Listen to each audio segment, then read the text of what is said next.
Buenas tardes, profesor y compañeros. En este caso, siguiendo la misma línea de los sistemas operativos en tiempo real, yo les voy a mencionar un poco sobre los problemas y algunas soluciones innovadoras que enfrentamos cuando utilizamos este tipo de sistemas.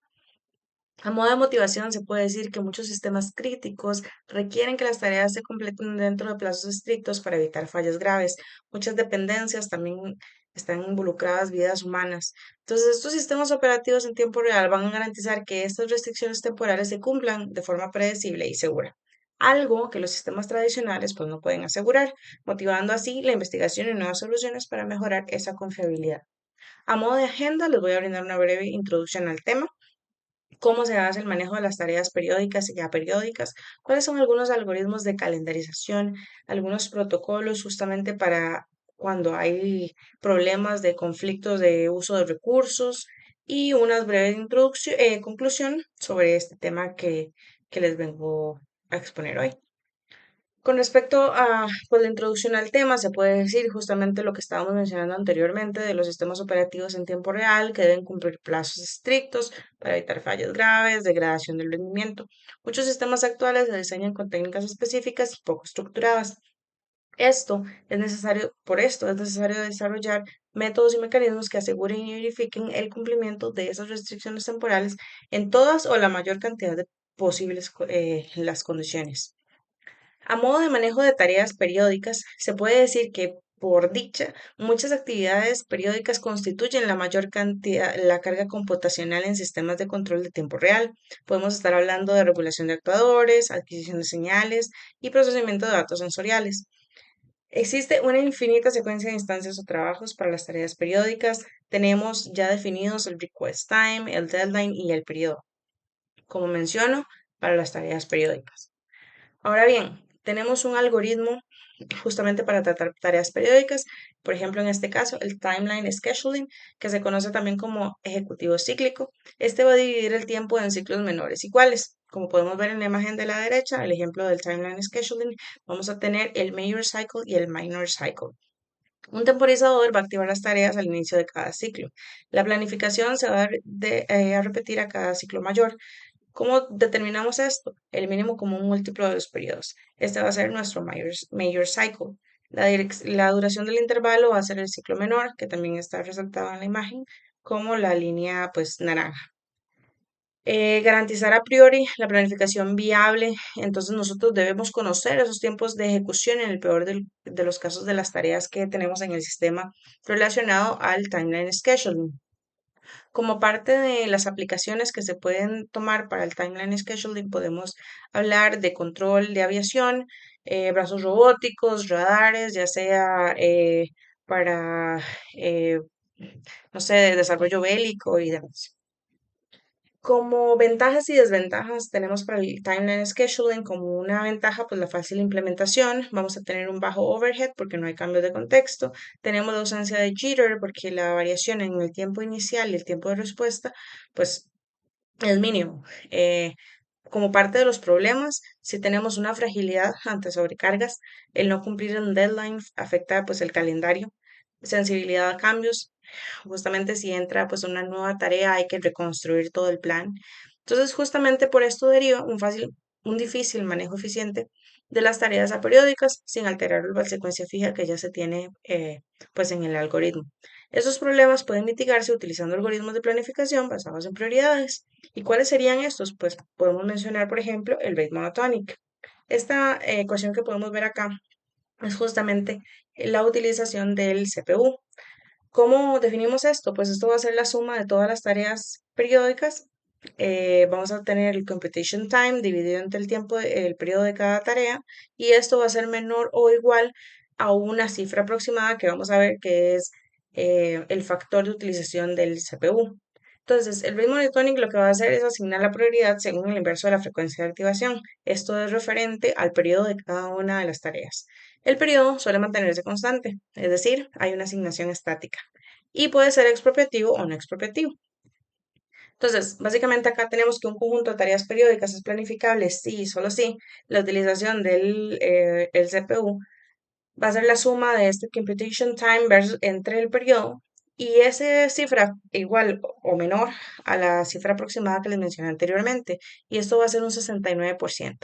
Esa cifra, ese cálculo, se hace con un límite tendiendo esa cantidad de tareas a infinito, que es la máxima cantidad de tareas que puede desarrollarse. Entonces acá vamos a tener un máximo de un 69% o un 0,69, que es el factor de utilización máxima del CPU. Acá tenemos una tabla donde podemos ver diferentes tareas y cuál es el uso del CPU para cada una de esas tareas. Entonces, si tenemos solo una tarea, pues vamos a dedicar el 100% del CPU. Si tenemos dos tareas, un 82% y así sucesivamente al llegar a 69% del uso máximo del CPU para el ritmo monotonic. Ningún algoritmo se puede planificar un conjunto de tareas si su utilización máxima supera el 100%. Esto que quede claro.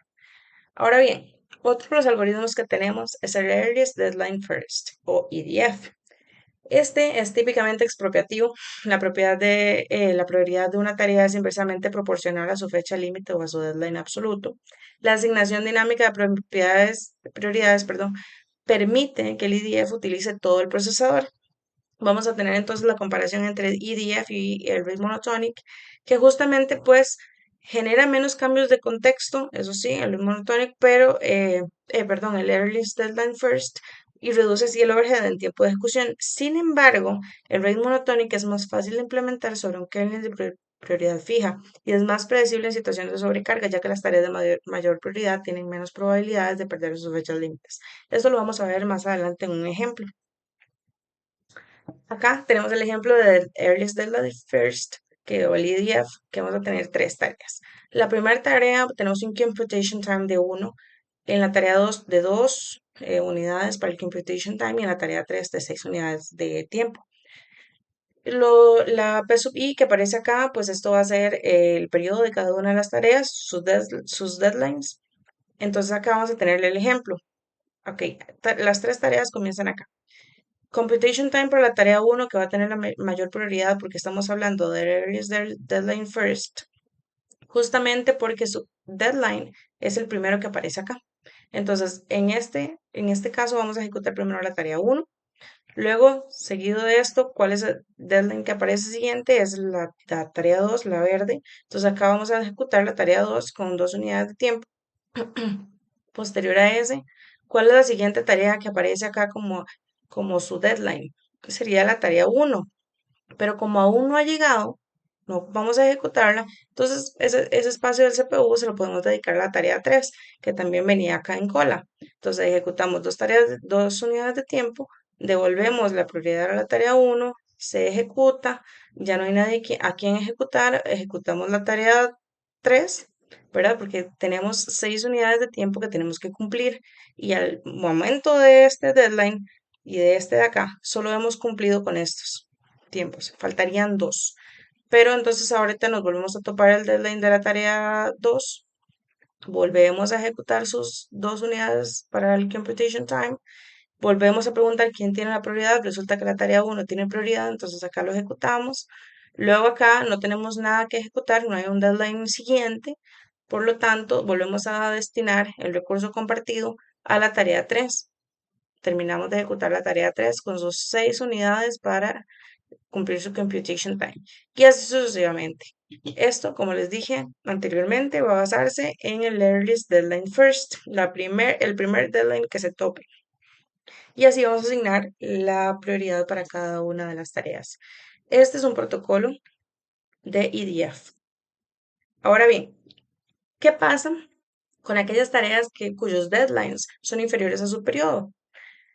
Estamos hablando del deadline monotonic. ¿Cuál es la característica? ¿Cómo se asigna la prioridad? Bueno, para el rate monotonic, que era el caso que estábamos no viendo anteriormente, porque es el earliest deadline first, sino el rate monotonic que asigna prioridad por su cantidad de periodos, y al menor periodo, pues mayor prioridad. El deadline monotonic lo que va a hacer es menor deadline, mayor prioridad. El primero que me tope es el que le asigno la mayor prioridad. Hay que recordar que este es porque el deadline es menor a su periodo. Entonces, atacamos el problema con el deadline monotonic. Ahora bien, parte de un supuesto clave. Para el rate monotonic, su periodo tiene que ser igual al deadline. Para el deadline monotonic, su deadline tiene que ser menor o igual a su periodo. La validez de cada uno de estos criterios, de estos algoritmos, es básicamente para el rate monotonic si el deadline es igual al periodo. En el caso del deadline monotonic, incluso se cumple si su deadline es inferior al periodo. Ahora bien, algunos sistemas de RTOS tienen sus deadlines más estrictos que sus periodos, dependiendo cuál pueda ser la aplicación de estos. Entonces, asignan las prioridades estáticas. Si el tiempo de respuesta, en el peor caso, es mayor a su deadline, el conjunto se puede decir que no es calendarizable con el deadline monotonic. Ahora bien, eso estamos hablando de tareas periódicas. Nosotros conocemos su deadline, su periodo, conocemos todo. ¿Qué pasa con el problema que nos topemos con tareas aperiódicas? ¿Cómo manejamos esto? Pues muy bien. Tenemos en este ejemplo una atención inmediata de tareas aperiódicas por calendarización en rate monotonic. Entonces tenemos tarea 1 y tarea 2 con times, perdón, de 1 y de 3 con periodos de 4 y de 6. Y justamente aparece este job A, que va a ser un job periódico. Entonces tenemos la tarea 1, que va a tener un computation time de 1 unidad. En la tarea 2, computation time de 3 y este job periódico que va a aparecer con un computation time de 3 unidades. ¿Qué pasa con esta atención inmediata de la tarea periódica? Pues básicamente yo tengo las tareas que estoy ejecutando y detengo todo porque lo que más me importa ahorita es la tarea que acaba de llegar. Entonces, empiezo a ejecutar la tarea 1, solo ocupa 1 unidad, la desarrollo, la ejecuto. Llega la tarea 2, ejecuto 1 unidad de tiempo porque resulta que justamente cuando termina de ejecutar esa unidad, llega la tarea periódica y esta tarea periódica la voy a ejecutar en su totalidad y resulta que dura 3 unidades. Entonces la ejecuto, sus 3 unidades, vuelvo a liberar el recurso y resulta que la tarea 1 tiene mayor prioridad que la tarea 2. Entonces ejecuto esa tarea 1, se libera el recurso nuevamente, puede pasar finalmente la tarea 2 para que termine sus 3 ciclos. El asunto es que ya se cumplió su deadline, entonces hay un deadline miss. ¿Qué sucede con estos casos? ¿Cómo manejo yo este tipo de tareas aperiódicas? Pues muy bien, tenemos dos opciones. El servicio en segundo plano y uno que se llama Tunable Bandwidth Server, pero esto lo vamos a ver más adelante. El servicio en segundo plano, que es el background, es la técnica más sencilla. Consiste en ejecutar tareas aperiódicas solo cuando el procesador no está ocupado con tareas periódicas. ¿Cómo funciona esto? Bueno, tenemos la tarea 1 aquí ejecutándose. Luego, esta resulta que es un computation time de 1. Luego sigue la tarea 2, que es un computation time de 3. Finalmente, pues aquí no se interrumpió. Lo que va a pasar es que yo lo voy a ejecutar si y solo si la tarea periódica perdón, voy a ejecutar la tarea periódica sí y solo si el procesador no está siendo ocupado por tareas periódicas, que en este caso las tareas periódicas son tarea 1 y tarea 2.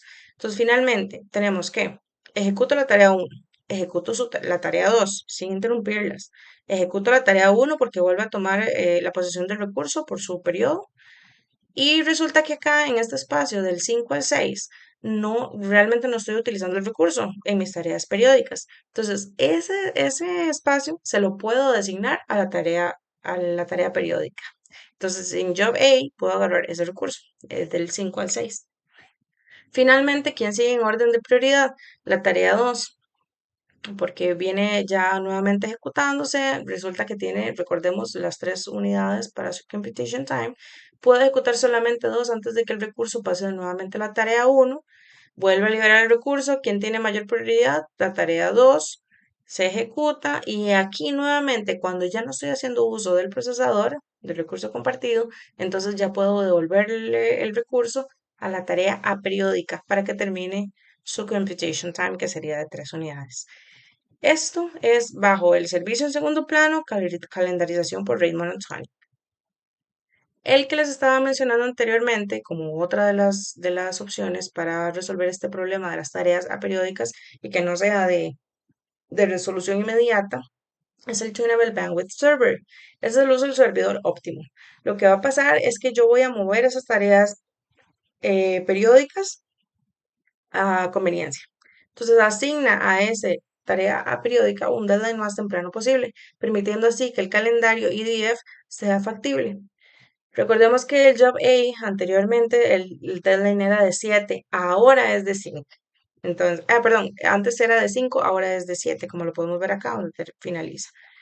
Tiene un mejor desempeño, pero hay mayor sobrecarga en el tiempo de ejecución. Entonces, ¿qué es lo que va a pasar? No voy a interrumpir mis tareas. La tarea 1 tiene un computation time de 1, la tarea 2 un computation time de 3, como lo podemos ver acá. Finalmente, cuando esta termina, que son mis tareas periódicas, puedo designar los recursos a esa tarea aperiódica nueva, finaliza la tarea periódica y continúo con la ejecución normal que traía. Ese es el Tunable Bandwidth Server y cómo se vería pues ya implementado. Ahora bien, recursos compartidos y cómo se pueden accesar a esos recursos compartidos. Entonces, por ejemplo, tenemos tres tareas, la tarea 1, tarea 2 y tarea 3. En orden de prioridad sería justamente así, mayor prioridad, segunda prioridad o prioridad media y la tercera prioridad o prioridad baja. Ahora bien, como vemos en este ejemplo, vamos a suponer que la tarea 1 y la tarea 3 van a compartir una estructura de datos protegida por un semáforo binario S, llamada así. En el instante T1, que es justamente acá, vamos a tener una región crítica, que es donde existe un recurso compartido. Entonces, T3 entra en su sección crítica y toma el semáforo y va a decir, yo voy a ejecutar, voy a hacer uso del recurso compartido. Luego, en el tiempo 2, la tarea 1 se activa y va a expropiar a T3, a la tarea 3, debido a su mayor prioridad. En T3, en el tiempo 3, la tarea 1 intenta accesar a ese recurso compartido, pero es bloqueada por el semáforo, ya que T3, o sea, la tarea 3, aún posee ese recurso. Sigamos viendo el ejemplo. Se espera entonces que la tarea de alta prioridad, que sería la tarea 1, se bloquee solamente durante el tiempo restante de la sección crítica de T3, que es la tarea de baja prioridad. Esto es, voy a bloquearme solamente cuando el recurso está siendo utilizado por esa tarea de baja prioridad que estaba utilizando el recurso anteriormente. Entonces, el asunto acá es que T3, o sea, la tarea 3, puede ser interrumpida por tareas de prioridad media, como por ejemplo T2, justamente acá, antes de liberar el recurso compartido para la tarea 1, que hizo como el request de ese recurso compartido. ¿Qué es lo que sucede entonces? Que T1 permanece bloqueada por más tiempo de lo que se esperaba, lo previsto. Resultando entonces, lo que va a pasar es una inversión de prioridad. Esto es sumamente peligroso en los sistemas operativos de tiempo real. Inversión de prioridad. ¿Cómo corregimos esto? Bueno, acá vamos a hacer un protocolo de herencia de prioridad. Justamente lo que va a pasar es que esto va a resolver la inversión de prioridades. Vamos a evitar que tareas de prioridad media, como la tarea 2, vayan a interrumpir una de baja prioridad que está reteniendo ese recurso crítico para una tarea de alta prioridad, que es la tarea 1. Se recupera la prioridad original una vez que se libera el recurso. Una vez que T3 termina de usar el recurso compartido, se lo devuelve a T1, que era la de la prioridad alta. Y la herencia de prioridades transitiva lo que quiere decir es que la tarea 3 bloquea la tarea 2, que a su vez bloquea la tarea 1, entonces lo que hace T1, la tarea 1, es pasarle su prioridad alta a la tarea 3 para que ejecute pues lo que necesite del recurso compartido y recupere la prioridad una vez que haya terminado. También tenemos el protocolo de techo de prioridad, el PCP. Esto va a solucionar la inversión de prioridades del bloqueo encadenado y de los deadlocks. Esto es que cada semáforo va a tener un techo de prioridad. Se establece la máxima prioridad de las tareas que lo van a utilizar. Y una tarea solo entra a su sección crítica si su prioridad es mayor a todos los techos activos. Si no, lo que hace es que se bloquea la tarea y la tarea bloqueadora hereda su prioridad, que es la misma prioridad transitiva que estábamos viendo anteriormente de la herencia de prioridades. El PCP, que es este protocolo de techo de prioridad, va a garantizar como máximo un único bloqueo por tarea. Esto lo que va a evitar es que justamente una tarea quede ahí a la deriva esperando que el recurso se libere. Y finalmente, tenemos las conclusiones. Acá lo que podemos entender de todo esto que pues estuve mencionando es que se presentan diferentes algoritmos y protocolos. Son analizables y van a mejorar la eficiencia y la predictibilidad de sistemas de tiempo real y esto justamente va a evitar la inversión de prioridad. Para sistemas de tiempo real blando, que son los soft real time, se introducen métodos que optimizan el uso de los recursos y garantizan la calidad del servicio durante las sobrecargas de tareas. Aunque se mitiga la inversión de prioridades, pueden ocurrir bloqueos encadenados. y los deadlocks, si los semáforos no se usan correctamente en secciones críticas anidadas. Por tanto, es fundamental educar a los programadores y desarrolladores en el uso adecuado de estas tecnologías para aumentar la confiabilidad del software en tiempo real. Y pues estas son las referencias bibliográficas consultadas y les agradezco mucho.